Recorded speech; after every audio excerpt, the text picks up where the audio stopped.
Sa bayan ng San Roque, kilala si Lola Biring bilang isang mabait at matulungin na matanda. Ngunit sa kabila ng kanyang kabutihan, maraming tsismis ang kumakalat na siya raw ay isang aswang. Madalas siyang nakikita tuwing gabi, naglalakad sa ilalim ng buwan at may kakaibang kilos na nagdudulot ng takot sa mga tao. Isang gabi, nawala ang mga alaga ng pamilya ni Mang Juan, ang pinakamatandang residente sa bayan. Ang mga ito ay matibay at mababait na mga kambing, ngunit natagpuan na lamang na wala ng buhay, tila sinipsip ang kanilang dugo. Ang mga tao sa bayan ay nagtaka kung sino ang gumawa ng ganitong karumal-dumal na bagay. Lahat ng mata ay nagdududa kay Lola Biring. Sa kabila ng mga akusasyon, tahimik lamang si Lola Biring. Hindi siya nagbigay ng paliwanag o depensa sa kanyang sarili. Subalit, si Clara, ang apo ni Mang Juan, ay nagdesisyong alamin ang katotohanan. Alam niyang hindi masama si Lola Biring at nais niyang patunayan ito.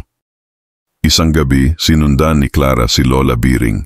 Sa kanyang paglalakad, nakita niya kung paano nagbago ang anyo ng matanda. Mula sa pagiging isang simpleng babae, nagkaroon ito ng matatalim na kuko, pulang mga mata at mahabang mga pangil. Isang ang aswang si Lola Biring. Bagaman takot, nagdesisyon si Clara na hindi magpadala sa pangamba. Humarap siya kay Lola Biring at nagsalita, "Lola Biring, alam kong hindi ka masama. Bakit mo ginagawa ito?" Lumuhod si Lola Biring at nagsimulang umiyak.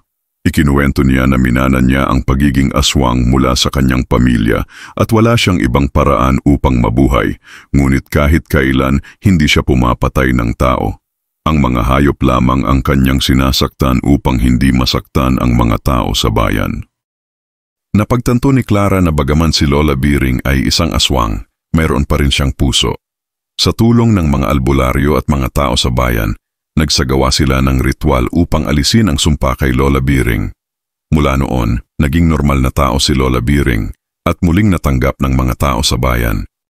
Ang kwentong ito ay nagpapakita na kahit ang mga kinatatakutan nating nilalang ay maaaring magkaroon ng mabuting puso at sa pamamagitan ng pagkakaunawaan at pagtutulungan, maaari tayong makahanap ng solusyon sa mga problema. Salamat sa pakikinig.